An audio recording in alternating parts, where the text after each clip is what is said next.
교회는 그를 위하여 기도하더라. 예루살렘 교회의 선교 사역 시작. 그런데 중요한 사역을 시작하니까 뭐가 방해해요? 마귀가 방해합니다. 누굴 통해? 권력자를 통해. 헤롯 아그리파 1세가 핍박합니다. 헤롯 왕이 손을 들어 교회 중에서 몇 사람을 헤아려 하여 야고보를 칼로 죽이니 유대인들이 기뻐하더라. 가장 먼저 공격한 게 야고보 사도를 칼로 죽입니다. 그랬더니 또 유대인들이 너무 좋아합니다. 이제는 예수님의 수제자 베드로도 죽여야 되겠구나 하고 헤롯이 잡았는데 그때가 무교절 기간입니다. 그래서 감옥에 가두고 군인 넷씩 네 패에게 맡겨 지키고 6월절 후에 백성 앞에 끌어내려고 하였다. 군인 넷씩 네 패면 몇 명이에요? 16명이 지금 지키고 있는 거예요. 근데 베드로는 지금 죽을 때입니까? 안 죽을 때입니까? 우리 영화 베드로 순교하는 영화 보셨어요? 제목이 뭐죠? 가물가물하죠. 쿠어바디스 도미네. 뜻이 뭐예요? 주여 어디로 가시나이까? 지금 베드로는 죽을 사람이 아닙니다. 죽어도 어디에서 죽어야 돼요? 베드로는 예수님의 수제자입니다. 그 다음에 가장 확실하게 사역하는 바울, 다 어디서 죽어야 돼요? 로마에서 죽어야 돼요. 로마. 지금 로마라는 어마어마한 황금 현장을 놓고 베드로는 죽을 수가 없는 거예요. 바울도 마찬가지고. 그래서 결국은 베드로가 로마에 끌려갑니다. 사역을 하다가요. 그래서 결국 거기에서 로마 마메르티누스 감옥에서 탈옥을 합니다. 그리고 이제 로마를 벗어나서 막 도망갑니다. 이제 살았구나 하고. 근데 십자가에 죽으시고 부활하신 예수님이 건너편에서 오는 거예요. 우리 같으면 기절을 할 건데 베드로가 그때 한 말입니다. 주여 어디로 가십니까? 쿠어바디스 도미네. 그랬더니 주님이 뭐라고 했을까요? 나는 네가 떠난 로마로 가려 한다. 내가 그곳에 가서 다시 십자가에 못 박힐 것이다. 그래서 베드로가 주여 그렇다면 나도 가서 함께 십자가에 못 박히겠습니다. 그리고 따라갑니다. 물론 영화지만 아주 거짓말은 아니란 얘기예요. 오늘 베드로는 주님이 원하는 순교 현장이 로마입니다. 예루살렘에 머물러 있을 사람이 아니에요. 오늘 우리는 정보라는 게 있습니다. 지금 베드로는 주님이 원하는 이 정보를 알았다면 로마에서 도망갈 일이 아니고 거기서 죽어야 돼요. 이 정보가 틀리니까 지금 가는 거예요. 우리가 정보라는 것은 뭐예요? 누구로부터 나왔는가? 정확하냐? 한마디로 믿을만한가? 그 다음에 그것을 해석하고 적용하는 게 너무 중요합니다. 제가 어느 칼럼에 보니까요. 죽은 정보 바보 장군이란 글이 실려 있더라고요.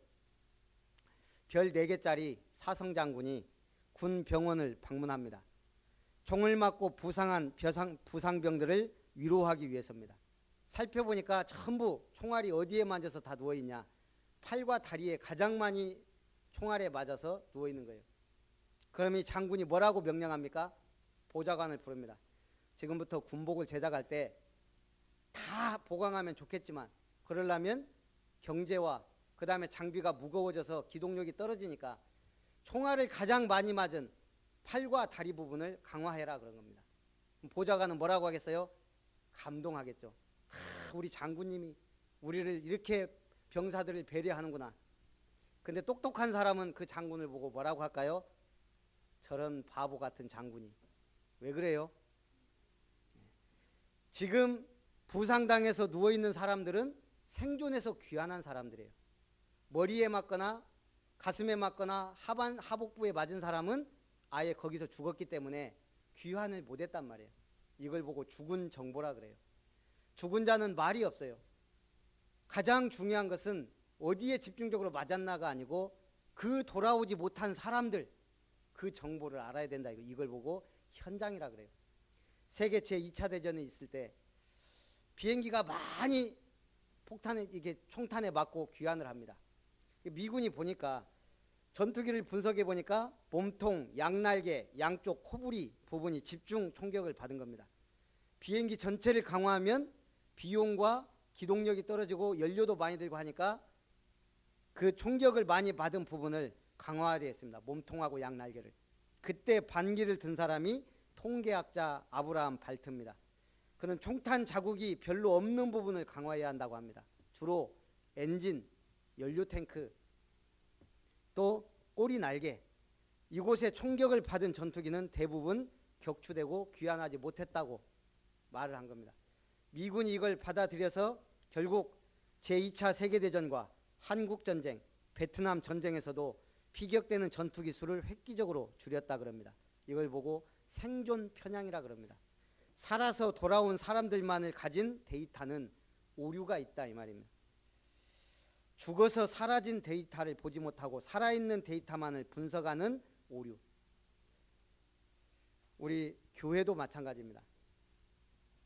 그로기 상태에 있는 성도들, 아예 영적 전투에서 살해 직전에 있는 교회를 떠나버린 성도들, 이 사람들의 데이터가 사실은 중요하다 이 말이에요. 그건 어디에서 얻을 수 있어요? 교회에서 아무리 조사하고 설문지 돌려봐야 안 나옵니다. 마찬가지로 우리는 현장에서 봐야 됩니다. 나의 현장이 있어야 돼요. 오늘 여러분이 하나만 기억해도 성공합니다. 쿼바디스 도미네. 주님 어디로 가십니까? 나는 네가 놓쳐버린 현장으로 간다. 거기서 십자가에 다시 못 박힐 것이다. 우리 대통령이 듣고 싶은 것만 듣고 보고 싶은 것만 보았기 때문에, 아니 주변 참모들이 좋은 정보들만 주었습니다. 왜요? 성격이 그러니까. 안 좋은 거 줘봐야 바로 잘라버리니까요. 최순실하고 그러면 안 됩니다 라고 하면 어떻게 돼요? 지 목이 날아가는데. 대통령도 잘못이지만 참모들도 그래요. 결국 목숨 걸고 얘기해야 되는데 그걸 안 했고 못했다는 얘기예요. 그런데 그것이요, 지금까지 믿고 싶은 것만 믿잖아요. 탄핵될 줄 전혀 몰랐던 것 같아요. 되고 나니까 아 하고 사죄 안 하잖아요. 뭘 잘못했는지 모릅니다. 이걸 보고는 확증 편향이라 그럽니다. 내가 마음속으로 결정 내리고 나서 그 결정을 뒷받침할 수 있는 증거들만 선택하는 인지적 오류를 범한 겁니다. 우리가 마음에 드는 옷을 발견했을 때 그것을 사야 될 이유는 수십 가지입니다. 우리 집사람하고 한 번씩 쇼핑을 가거든요. 제가 어저께 처음으로 집사람하고 어디에요? 거기 가봤어요. LF 아울렛. 야, 어마어마하게 크게 전화더만. 사고 싶은 옷은 많아요. 우리 집사람하고 옷을 살 때 항상 물어보는 말이 있어요. 꼭 필요하냐? 저도 물어보면 꼭 필요하냐? 그리고 정말 입었을 때 괜찮냐? 가격 대비 만족하냐? 꼭 필요하냐가 첫 번째입니다. 그 다음에 가격 대비 만족하냐? 그때 삽니다. 꼭 필요하다는 말은 얼마든지 될 수 있지만 주머니 사정 생각합니다. 근데 주머니 사정 생각하지 않는 사람은 뭐예요? 꼭 필요한 이유를 100가지, 1000가지 됩니다. 주머니하고 상관없으니까. 얼마 전에 그런 사건이 있었죠. 우리 교회에. 교회는 그리스도의 피로 세워졌습니다. 교회는 순교자들의 피로 확산되었습니다. 왜 내가 죽어야 합니까? 왜 나에게 이런 일이 생깁니까? 그 사람은 신앙생활을 잘 못하고 있다고 봐야 돼요. 살아야 할 이유는 1000만 가지입니다. 우리는 복받아야 될 이유 많죠. 우리 형처럼 로또 복권에 당첨되게 해주시면 11조 드리고, 그 사람은 로또 복권 당첨돼도 11조 못합니다. 100원 있을 때 10원 못하는 사람이 1억 생기면 1000만 원을 한다고요? 불가능합니다. 그러니까 우리는 내 기준으로 기도를 합니다. 하나님은 뭐라고 합니까? 헌신해야 될 이유를 발견하라 그럽니다. 복음을 누려야 될, 생명을 걸어야 될 이유, 죽어야 될 이유를 오늘부터 찾으시기 바랍니다. 나는 왜 교회를 위해 죽어야 되냐? 이게 없으면 어떻게 돼요? 교회가 왜 이래? 목사님이 왜 저래? 저 집사님은 또 왜 저래? 교회가 이게 뭐야? 얼마든지 찾아내려면 많아요. 그 사람은 응답을 못 받습니다. 오늘부터 죽어야 될 이유 찾으시기 바랍니다. 내가 교회를 위해 생을 걸겠다. 이 사람에게 하나님은 이제 응답을 보여줍니다. 그래서 첫 번째 문제 속에서 교회의 간절한 기도입니다. 초대교회 위기가 왔습니다. 야고보 사도가 죽고 베드로가 투옥됩니다. 그때 하나님의 섭리로 다행히 무교절 기간입니다. 무교절 끝날이 6월절이에요. 6월절 기간이라 참 신기하죠. 지도자도 율법 앞에 떨어요. 왜냐? 백성들 앞에 떨어요. 왕이 율법을 어기네? 큰일 나거든요. 그러니까 결국은 무교절 기간에 죽이지 못하고 6월절 끝난 다음에 백성 앞에 끌어내려고 지금 헤롯이 마음을 먹은 겁니다. 그때 교회는 모여 뭐하고 있습니까? 베드로를 위하여 간절히 기도하더라. 헤롯이 죽이려 하는 전날 밤에 베드로가 두 군인 틈에 두 쇠사슬에 매여 자고 파수꾼들은 문 밖에서 지키고 있습니다. 베드로 성격 대단해요. 지금 내일 죽는데 오늘 푹 자고 있잖아요. 이걸 보고 믿음이라 그럽니다. 이걸 보고 누림이라 그럽니다. 호련히 주의 사자가 나타나자 옥중에 광채가 빛나고 베드로의 옆구리를 쳐 깨워 일어나라 하니, 지금 이런 상황 속에서 군인들은 뭐하고 있어요? 하나님이 푹 잠들게 하셨어요. 그러면 쇠사슬은 어떻게 해요? 쇠사슬이 그 손에서 벗어졌고 천사가 시키는 대로 따라갑니다. 옷 입어라, 신발 신어라. 근데 지금 베드로는 꿈인 줄 알고 멍하고 지금 따라가는 거예요. 첫째 파수를 지나고 둘째 파수를 지나는데 문이 다 저절로 열려요. 새 문이. 그리고 나서 천사는 떠나갑니다. 이때 교회는 마가라는 요한의 어머니 마리아의 집에 모여 기도하고 있었다. 이 사람들이 진짜 신앙생활 하는 사람들입니다. 지금 언제입니까? 예수 믿으면 이렇게 죽이고 잡혀가고 끌려가고 사회생활 끝나고 이런 상황 속에서도 지금 모여 기도했다. 굉장한 믿음의 사람들이 모여 기도할 때 하나님이 기적을 일으킨 겁니다. 여러분 신앙생활 하면서 행복하길 원하죠. 국민 행복 지수를 해보니까 어느 나라 국민이 제일 행복할까요? 예.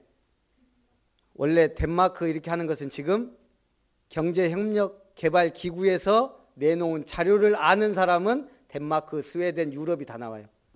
근데 국민들 일일이 물어봐서 가장 행복하다고 한 나라는 부탄이에요. 부탄이 잘 살아요? 못 살아요? 겁나게 못 살아요. 어느 나라 어떤 국가죠? 불교 국가예요. 그냥 10명 중에 91.2%가 행복합니까? 행복합니다. 그게 부탄이에요. 그러니까 이제 이 학자들이 보니까 이건 아니잖아요. 자기들은 행복하다고 하는데 우리가 볼 때는 아닌데 가난하고 못 살고. 그래서 다시 내자. 국민의 행복의 3지수. 그래서 기준이 좀 달라진 겁니다. 국민 총 생산 얼마나 버냐, 사회적 지원 얼마나 복지가 잘 돼 있냐, 기대 수명, 그래서 의학은 얼마나 발전했고 그런 의료 혜택을 받고 있냐, 선택의 자유, 관대함, 부패 지수 이런 걸 따지니까 유럽의 나라들이 상위를 휩쓴 겁니다. 아시아 나라들은 아예 보이도 않고요. 마찬가지입니다. 우리가 신앙생활의 행복 지수를 말한다면 우리 생각에는 복 받고 주신 은혜 받고 복 받고 받고 그러면 행복할 것 같죠? 아닙니다. 그 옛날 영화 사막에 비행기가 불시착한 거예요. 어린아이 1명 살아남았어요. 얘가 막 사막에서 돌아다닙니다. 그런데 그 아버지가 그 불시착 소리 듣고 우리 아들은 살았을 것이다 하고 한 행동이 뭐예요? 헬리콥터 타고 가갖고요, 전단지를 온 사막에다 다 뿌립니다. 그리고 이제 얘가 이제 막 죽을 똥살도 가다가 이제 쓰러졌어요. 모래가 막 파묻힙니다. 그래서 아버지가 헬리콥터 타고 계속 도는 거예요. 그러다가 얘가 파묻혔는데 신발 끝이 보인 거예요. 신발 끝이. 옛날에 영화. 아버지가 그거 보고, 영화니까 그래갖고 얘를 구출해요. 걔 손에 뭐가 들려있겠어요? 아버지가 뿌린 전단지. 나는 반드시 너를 찾아낼 것이다. 이 희망. 오늘 기적은 언제 일어나요? 문제 터지니까 일어난 거예요. 이 아버지는 기적에, 오늘 우리가 문제가 없으면 하나님이 기적을 일으킬 이유가 없는 거예요. 어려움을 주시고 응답을 주셔요. 그래야 증인이 되니까. 신앙생활을 참 이걸 알면 신나고 재밌습니다. 앞으로 문제 터지면 뭐 해야 돼요? 감사 헌금부터 하셔야 돼요. 감사만 하지 말고 감사 헌금. 이 문제를 통해 하나님이 더 업그레이드된 응답을 주실 줄 믿습니다. 드려보라니까요. 하는 교회가 있으니까. 두 번째, 핍박자의 죽음입니다. 날이 새자 군인들이 소동하고 헤롯이 베드로를 찾지 못하고 파수꾼들을 죽이라 명하고 유대를 떠나 가이사라에 머무릅니다. 헤롯이 두로와 시돈 사람들을 대단히 노여워하나 왕의 침소 맡은 신하 블라스도를 설득하여 화목하기를 청하였다. 당시 두로와 시돈은 페니키아 항구입니다. 상업과 무역이 발달했습니다. 그러다 보는데 지금 헤롯의 정치적 영향력이 있는 곳이 아니에요. 다 로마 치하에 있어요. 그런데 상호 무역을 통해 분쟁이 일어났겠죠. 이러니까 헤롯이 경제 제재를 한 겁니다. 어떤 형태로 했는지 모르지만 지금 중국처럼 여행을 금지시켰다든지 아니면 생필품을 중단했다든지 두로와 시돈 사람들을 쫓아냈든지. 그러니까 두로와 시돈 사람들이 막 아부를 떨고 부탁을 했겠죠. 신하 브라스도를 통해서 친분이 있는. 그러니까 헤롯이 어쩔 수 없이 어느 날 그러면 내가 한번 연설하겠다. 그리고 날을 잡고 가이사 황제의 생일날 왕복을 입고 백성 앞에서 연설을 합니다. 근데 그 사람들은 지금 아부를 해야 되잖아요. 두로와 시돈 사람들이. 그러니까 뭐라고 합니까? 야, 이 소리는 사람의 소리가 아니고 신의 소리다. 아까 우리 랩런트가 사람이나 동물이나 다 같이 내는 소리가 있다는데 뭔지 아세요? 숨소리는 다 같이 낸다네. 살아있다는 증거. 아까 그랬더니 처음에 우리는 신음소리? 맨날 신음소리만 내는 사람들은 그게 딱 떠올라. 지금 헤롯이 막 연설하니까 백성들이 이는 신의 소리다 하고 막 칭찬을 하니까 거기서 뭐 해야 돼요? 하나님께 영광을 돌려야 되는데 교만해져서 칭찬에 우쭐해져서 영광을 하나님께 돌리지 아니하였다. 지금 헤롯은 하나님이 볼 때 어떤 사람이에요? 네?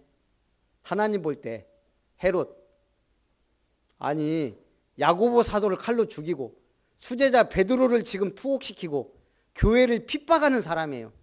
하나님이 볼 때 제거 대상 1순위예요.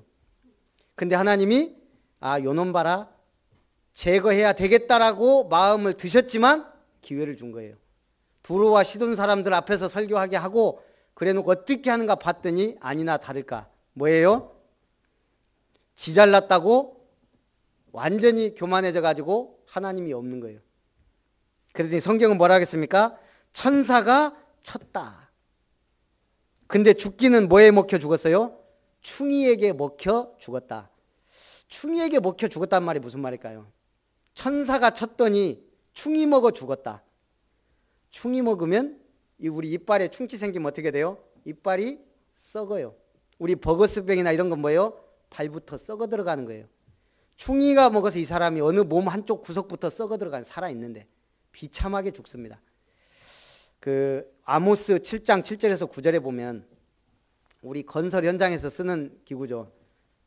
긴 줄에 추가 이렇게 있어요. 그걸 뭐라 그래요? 긴 줄. 우리 집사님은 건설이 아니고 다림줄이라 그래요. 그 지금 우리나라 말로는 뭐라고 하는지 모르겠는데 그걸로 이제 수직을 재는 거예요. 이렇게. 아모스 7장 7절 9절에 보면 하나님이 내가 다림줄을 내 백성 이스라엘 가운데 두고 다시는 용서하지 않겠다라고 말합니다. 다림줄을 딱 대보면 뭐가 나와요? 이게 삐뚤어졌는지 튀어나왔는지 들어갔는지 한마디로 똑바로 세워져 있지 않다는 거예요. 하나님의 말씀에 다림줄을 비춰보니까 똑바로 서 있는 놈이 없는 거예요. 지금 신앙생활 교회들이 다 그렇다 이 말입니다. 내가 절대 용서하지 않겠다. 지금 누가요? 헤롯 왕이 지금 하나님의 다림줄 앞에 이게 안 된 거예요. 기회를 주었는데도 결국은 그 기회를 박차버립니다. 그래서 헤롯이 나를 택하여 왕복을 입고 단상에 앉아 백성에게 연설하자. 백성들이 크게 부르되 이것은 신의 소리요 사람의 소리가 아니라 하자. 헤롯이 교만하여 영광을 하나님께로 돌리지 않았다. 주의 사자가 친히 벌레에게 먹혀 죽었고 하나님의 말씀은 흥왕하여 더하였다. 하나님의 방법입니다. 이 핍박자가 죽고 나니까 말씀이 더욱 흥왕하여. 결론입니다. 합심기도는 역사하는 힘이 큽니다. 예수님께서 말씀하시기를 너희 중 두 사람이 땅에서 합심하여 구하면 이루게 하시고 두세 사람이 내 이름으로 모인 곳에는 나도 그들 중에 있느니라. 두세 사람이 모여서 기도하는 힘이, 역사하는 힘이 크다 이 말입니다. 합심 기도, 모여서 기도할 때. 마태복음 18장 18절 20절 말씀입니다. 초대교회가 언약 붙잡고 마가다락방에 모여 기도할 때 성령이 강림했습니다. 헤로드 왕이 핍박하는데 먼저 누구를 죽여요? 막 성도들 막 쫓아다니면서 죽인 게 아니고 야고보 딱 죽이고 베드로 잡고 이러잖아요. 사단의 전략은 지금도 비슷합니다. 여러분들이 이걸 알고 가면 뭘 해야 될지 답이 나옵니다. 자, 옛날에 소규모 영국군 부대가 인도로 쳐들어갑니다. 인도 인구가 얼마 안 있으면 중국을 추월해요. 영국군 군대와 인도 사람 숫자를 비교하면 1대 100만이에요. 근데 이 소규모 영국 군대가 영국을 침략하고 식민 지배를 해요. 총독부를 세우고 일본처럼. 근데 그 많은 인도 사람들을 통치하는데 어떻게 그게 가능해요? 이게 영국군이 200년이 넘는 시간 동안 경제적, 정치적으로 인도를 지배한 방법이 뭐냐? 인도는 계급 문화입니다. 그 계급 문화 위에 자기들의 계급을 만든 거예요. 인도는 계급 사회이기 때문에 계급이 올라갈 수가 없어요. 그러니까 그 위에 계급만 딱 틀어 잡아버리니까 밑에는 그냥 100% 순종한 거예요. 마귀의 전략이 그렇습니다. 마귀는 뭐예요? 교회에서 가장 누가 중요하냐? 그걸 공격하는 거예요. 그럼 교회에서 제일 중요한 사람이 누구예요? 확실하게 말씀은 하셔요. 누구예요? 렘넌트도 중요하지만 목사가 중요하잖아요. 마귀가 어쨌든 목회자를 공격한 많은 증거들이 지금 신문지상에 사건을 통하여 미디어를 통하여 계속 나오잖아요. 어느 교회가 타락했다, 부패했다, 뭐 세습했다, 막 계속 그러면서 지금 어느 정도 마귀 전략이 성공한 것 같아요. 그럼 우리가 반대로 마귀를 당황하게 만들려면 어떻게 해야 돼요? 목회자 한 사람에 의해 움직이는 교회가 되면 안 된다 이 말입니다. 우리가 전부 다 뭐가 돼야 돼요? 말씀의 사역자가 돼야 돼요. 그래서 오늘 오후 예배는 우리가 또 헌신 예배가 있기 때문에 그냥 중직자 훈련 메시지로 한 번으로 이렇게 하려고 합니다. 그러니까 광고를 잘 들으셔야 돼요. 오후 예배 끝났는데 오늘 중직자 훈련 안 해요? 오후 예배가 중직자 훈련입니다. 그 중직자 훈련이 왜 제가 이 말을 해요? 브리스길라 아굴라, 바울을 도운 최고의 동역자, 말씀 사역자, 그게 필요하다는 얘기예요. 그러니까 사도들 다 죽었는데 교회는, 초대교회는 계속 로마를 복음화했습니다. 지금 교회들이 뭐죠? 목회자 한 명 쓰러지면 교회가 다 무너집니다. 우리 교회는 그렇게 되는 교회가 되지 않기를 주님의 이름으로 축원합니다. 그럼 어떻게 해야 돼요? 말씀 따라가야 돼요. 예수님의 제자가 돼야 돼요. 김별의 제자가 되면 그 교회는 얼마 못 가 끝납니다. 제가 은퇴하면 끝나는 것이고 우리 후대들도 마찬가지고 예수님의 제자가 되고 말씀을 따라가야 돼요. 그래서 여러분들이 스스로 강단 말씀 붙잡고 포럼을 합니다. 아, 이번 주 내가 우리가 이렇게 말씀 붙잡았구나. 그걸 응답으로 받고 갑니다. 평상시에 제가 해주는 말씀도 중요하지만 여러분들이 성경 읽어야 돼요. 연구도 해야 돼요. 복음의 말씀 찾아내야 돼요. 전달해야 돼요. 사역자가 돼야 된다 이 말입니다. 이게 적은 교회는 쉽게 무너집니다. 사역자가 적은 교회. 사장님이 많고 교수가 많고 정치인이 많은 교회는 힘 있어 보이지만 문제 오고 환난 오고 말씀 없으면 금방 무너집니다. 그런데 말씀 따라가고 말씀 포럼 일어나고 말씀 운동 일어나는 교회들은 절대 무너지지 않습니다. 선교 현장도 마찬가지잖아요. 중국 같은 데도 선교사 쫓겨나 버리면 문 닫는 교회들이 많아요. 근데 말씀 운동을 쫙 펴서 현장 교회들을 만들어 놓고 중국 현지인 사역자들 세운 교회들은 한국 목사님들 얼마든지 쫓아놔도 거기서 다 돌아가요. 그래서 우리 교회도 앞으로 그런 응답을. 그러면 마귀가 이제 당황합니다. 앞으로 제가 무슨 구설수에 휘말리든 무슨 짓을 하든 흔들리지 마세요. 그게 교회입니다. 그럼 오늘 우리는 따라합니다. 쿼바디스 도미네. 주여 어디로 가십니까? 당신들이 놓쳐버린 현장으로 주님은 갑니다. 승리하시기를 주님의 이름으로 축원합니다. 기도하겠습니다.